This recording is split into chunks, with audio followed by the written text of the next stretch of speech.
Megan Hicks of I Run Far, and we're here in Olympic Valley, California. It's a couple days before the 2017 Western States 100. I'm with California's Chris Mocko. We meet again. I'm excited for this interview. We're going to be completely serious this time. No, we're not. No jokes. No. I've been having nightmares since our last meeting at the finish line of Lake Sonoma a couple months ago. Not sure about you.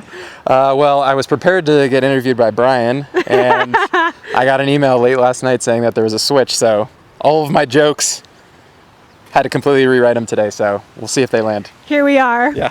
You are not unfamiliar with Western States. You were here last year in your debut 100 mile, your debut Western States. You finished 7th in a little over 17 hours. Was that just a stroke of like God's good luck, or can you talk about what your Western States day was in a nutshell?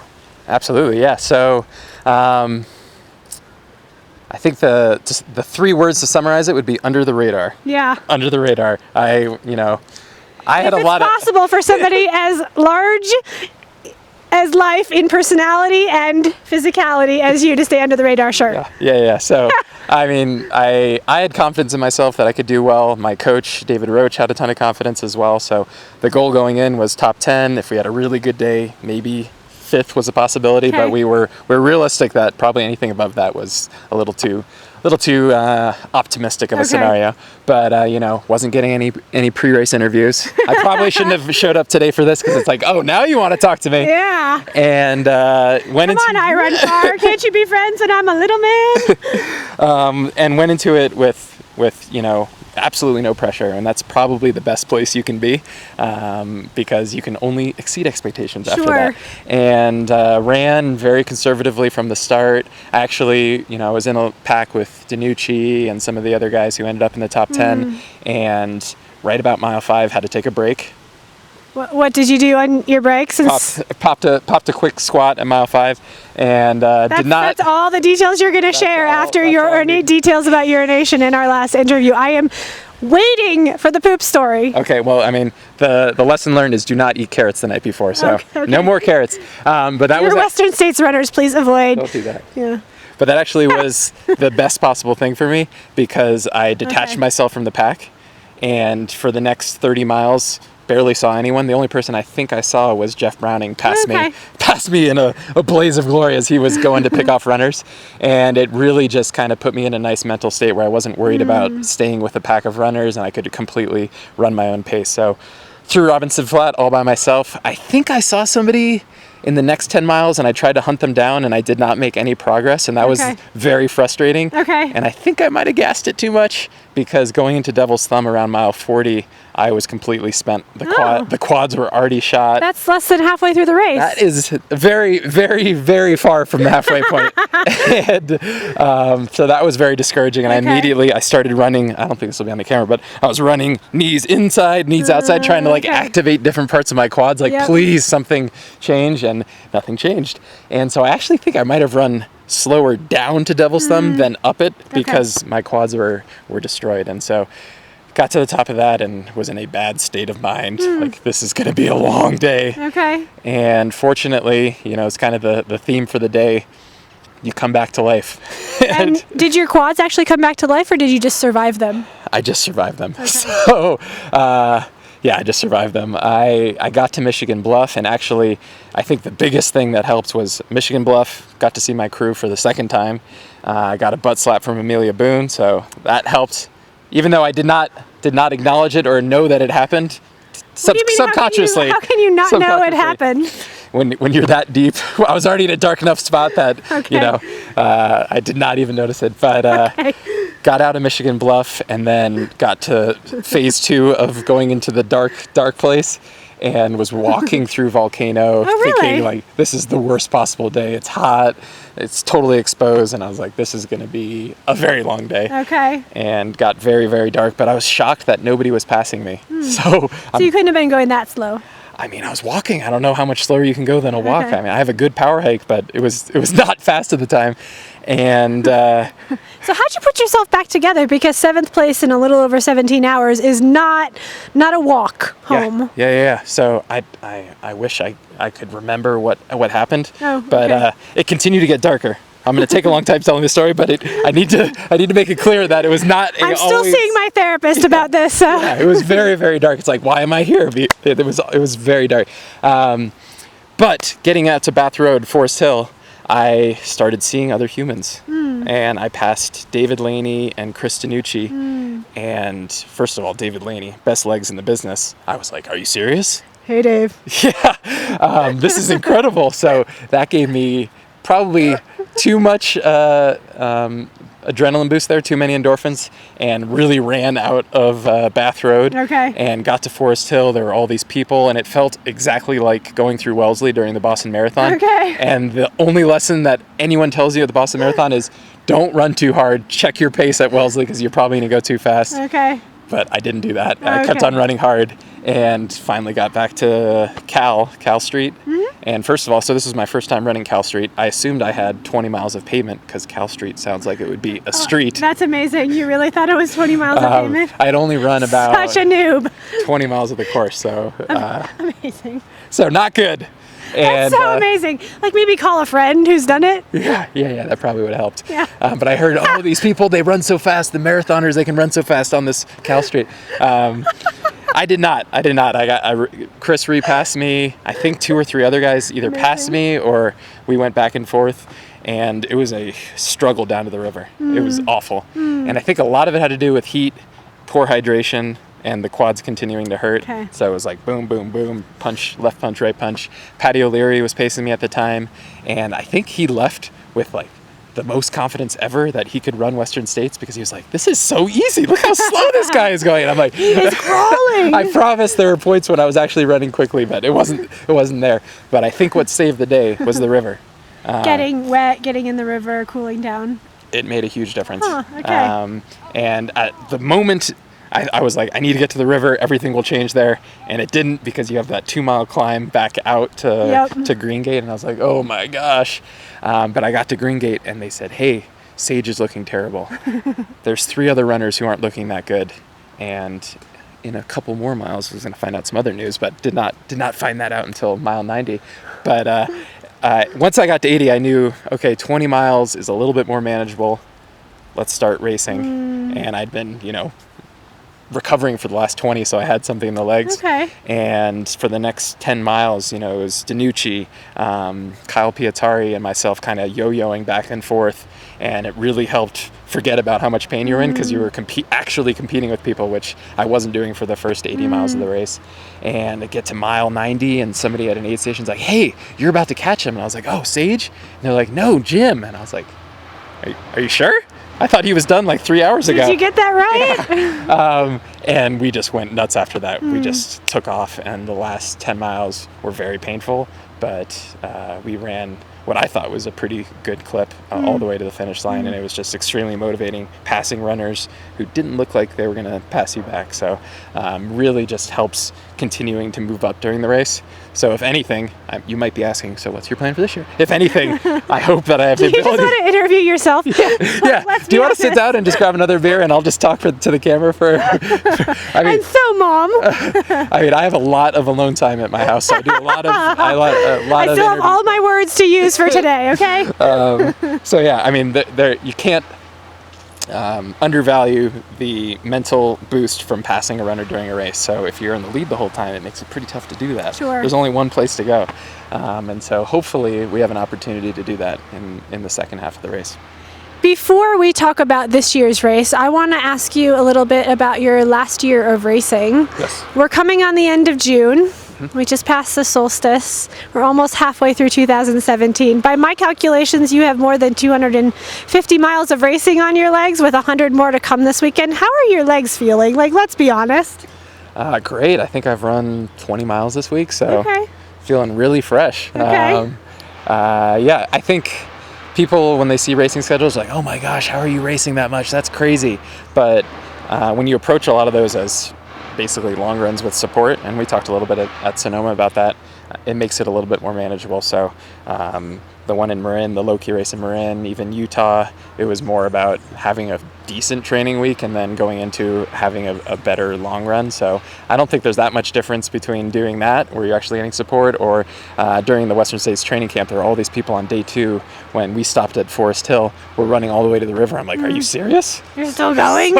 So that's a 50-mile effort as well. Yeah. It gets me out the door in the morning. It helps me prep for like my race protocol the night before and morning of. So I don't think it took that big of a toll. Okay. I will say going to Ireland to run a road marathon 3 weeks ago was probably not. Yeah, so how did that actually come about? Because when we talked at the finish line of Lake Sonoma, you're like, I'm really going to cut back on this stuff. And then all of a sudden, here's a marathon added in across the pond. So the mayor of San Francisco invited 2 members from my athletic club, the Olympic Club. Okay.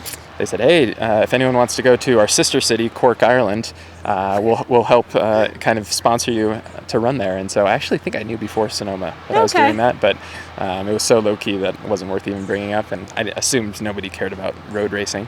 But I was like, okay, good chance. It was right after I quit my job, so I was saying yes to everything, and I was like, there isn't a better opportunity to do this. The winning time hadn't been south of 2:30 for a while, so I knew it would be a good effort, but not out of my comfort zone. And so I was like, let's go for it. Let's try to win this. And I showed up on the race day and some guy took it out at almost 2:20 pace, which would have been a PR for me. Yeah. I went with him like the idiot that I am, even though I said, okay, no faster than 6-minute pace. Here we go. If you're feeling He's good, going, I'll go. maybe 5:30. And of course I took off because that's what happens when you get the competitive juices flowing. Yep. And he was a local. Everyone's cheering for him, like, go Alan! And I was wearing a USA kit, so they were like, boo, we hate Trump, get out of here. No, they were very friendly, but I felt like the outsider, like ruining it for them. Sure. And he took off and ended up getting a fairly large lead. And it wasn't until the last 10K when we actually went through some rollers that I was able to catch up and pass him. So harder effort. I think I ended up running 2:26, which is faster than I thought I'd run. I haven't touched that pace basically for a year and a half. So exciting that I can run that without much training in that direction. So my base is definitely there. But it ended up taking a bit of an emotional toll. The travel's always exhausting. Okay. The racing was harder than expected. And the post-race celebrations may be a little harder than I anticipated because it had gone well. So yeah, and people in Ireland, they like to celebrate, don't they? Yeah. But they're also very friendly. So I don't know if there's a big trail running scene yet, but if they have any races, I'm definitely willing to come back. I'm in. Yeah. Okay, here we are at the starting line of Western States. The race starts in less than 2 days now. I think you're a different runner this year. I mean, I think your capabilities are at least an hour faster than you ran last year. What kind of runner do you think you are now? I feel like I'm completely different. Okay. I don't think I was able to show it at Lake Sonoma. I felt good going into that race. I was tapered, and the first couple miles I was like, oh, not having a good day. Okay. And I saw you. I was definitely not having a good day by the time I saw you. It didn't help that we went out at some ridiculous pace as well, and I don't think that course suited me that well, but my confidence climbing, but especially descending, is just much different than it has been in the past. And I need to remember that, because right now all I can think about is I've had basically 2 weeks of pretty easy running, haven't done hard workouts. It's easy to start playing mind games with yourself, but I think I did the math. I've done 100,000 more feet of climbing than I had in the 3 months leading up to the race. So that's significant. Yeah. So I think that all of that will make a difference, and just having experience, knowing what like anything past mile 40, anything past mile 26 feels like in a race is going to make a huge difference. So I would be disappointed. I would be lying if I said I wouldn't be disappointed if I didn't break 16 hours. Okay. So you're looking for sub 16. I think that's a realistic target. Okay. Even in the conditions that you're going to face the first 10 or 12 miles of the course? Yeah, so that's the asterisk, the big caveat. Who knows what that's going to be like. So I am not putting any time pressure on myself. I don't think 17 hours would have been 7th place in like any previous year. Like last year's race was very slow. Yeah. So it's hard to worry too much about time versus place, but you also don't want to put yourself too far back to have too much work at the end. So I'm basically going to get to Forest Hill, ideally between 2:30 and 3. In the afternoon? In the afternoon. Okay.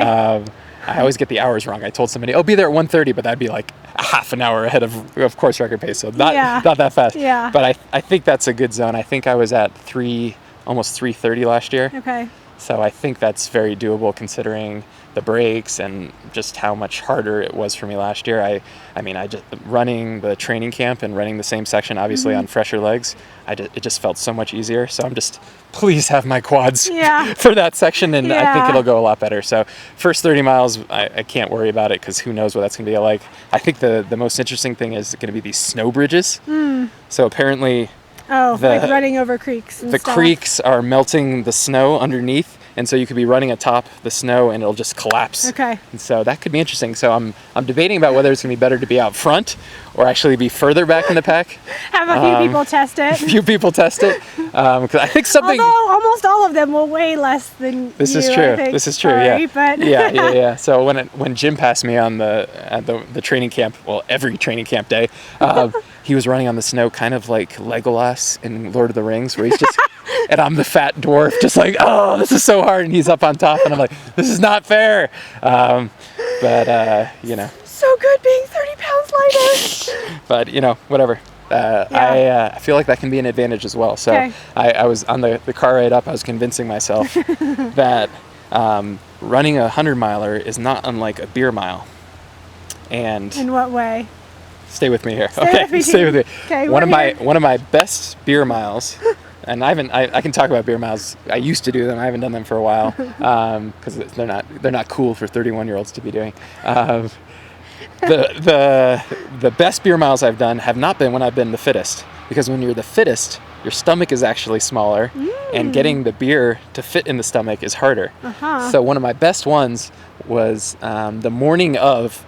Or 2 nights before, I had bought one of those Costco-size pumpkin pies.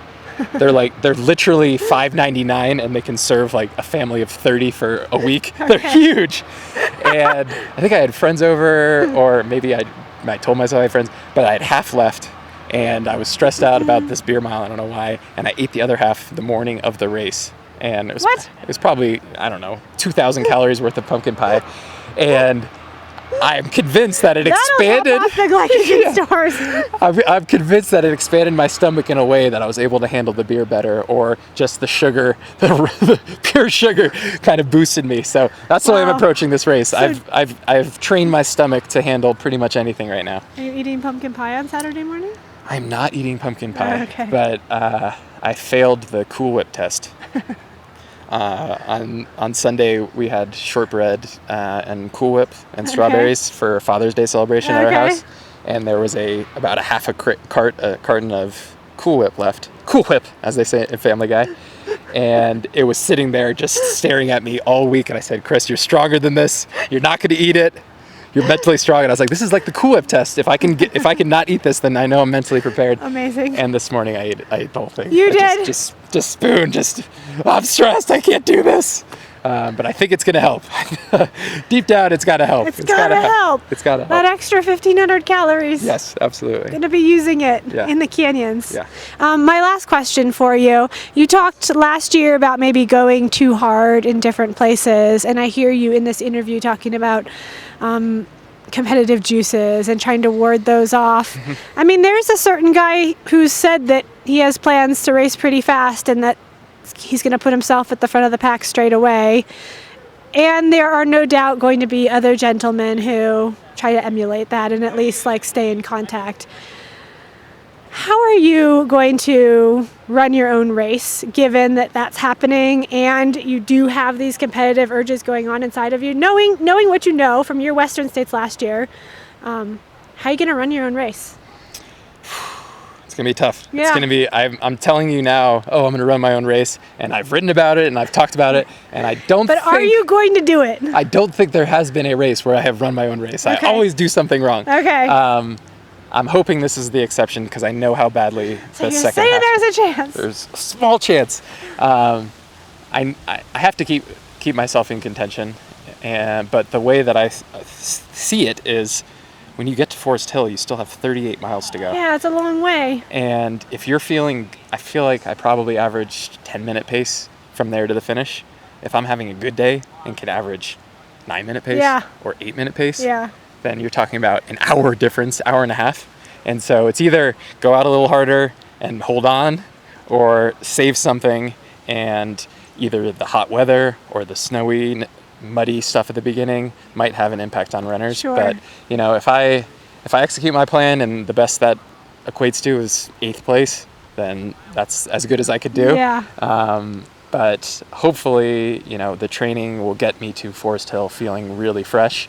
I'll get my pacers and we'll start really hammering, and I'll just start picking off runners and feeling good, hitting splits, and just the juxtaposition of the way I felt last year versus, that's a big word, that's a good word for good job. Way to of pull that last out year of- versus this year, I hope will kind of encourage me to keep going. And the fact that I know what 20 miles of running left feels like. Last year, I don't think I started running like, okay, all out now until about 6 miles to go. Okay. I feel like that's going to start much sooner. Earlier. Yeah. So the 2 things that I don't want to have happen: 1, I don't want the clock to say 01. I need to get under the next hour mark. And 2, I would hate it if anyone finishes, with like less than 2 minutes ahead of me. Okay. So if they're that close, even 5 minutes, if they're You that want close, to have been able to hunt them down I want to be able before. to hunt them down. Yeah. You want them to be 2 minutes behind you. Yep. Got Yep. it. And I gave Jim like 4 hours at mile 93, and I was able to catch him. Yeah. So anything can happen. Anything Anything can happen. can happen. That's the beauty of 100 miles. Yeah. Yeah. Yeah. Nothing is written in stone until the finish line. No, I mean, something is going to happen out there. There's too many elements: the snow, the heat, what he's trying to do. That something big is going to happen. I would like to be part of it, whether good or bad. I feel like good or bad, being part of the story helps your brand. So I'd like to be part of it, and it's going to be a good experience. But I just hope you guys don't forget about everyone else in the field, because we'll be out there too. Don't forget about the other ones. We're trying hard too. Okay.